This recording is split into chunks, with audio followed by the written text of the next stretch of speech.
Hello, Brad Schelke here at Conversations with Mormons. This is part 4 of God's testimony as my secret weapon for witnessing to Mormons, as well as for thriving in life.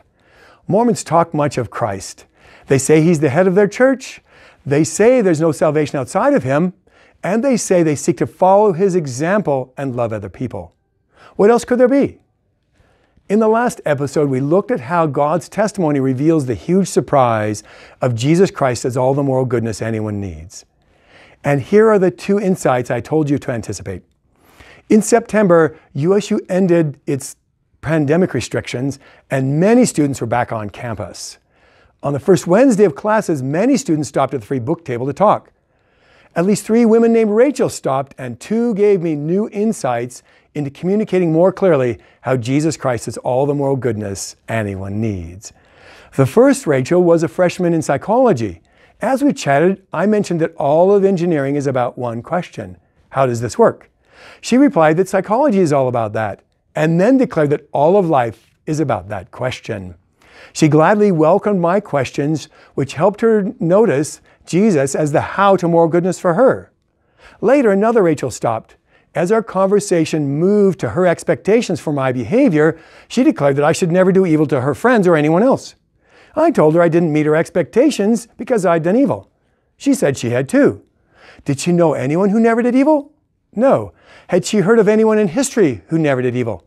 She said no, but after a pause added, Jesus Christ never did evil. I should have brought Him into the conversation.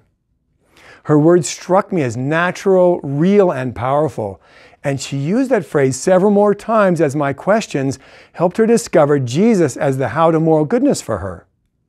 Immediately after she left, a downcast Mormon came to the table.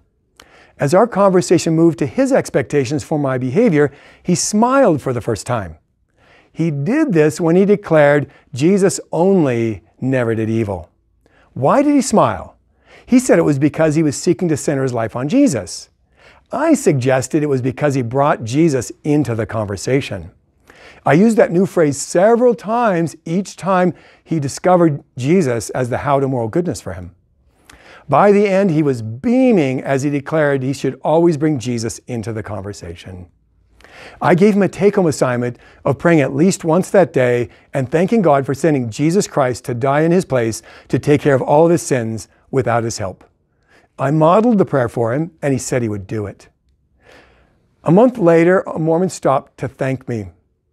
2 weeks earlier, he had overheard talk about bringing Jesus into the conversation. He had begun to apply it, and it was changing his life. This new phrase is simplifying connections in my conversations, and Mormons smile in surprise as they say they should always bring Jesus into the conversation. Next week, we'll explore what it means to bring Jesus into the conversation. Until then, why not join me in doing 2 things? First, begin asking yourself what life means and how life works. Be simple at first. How does patience work?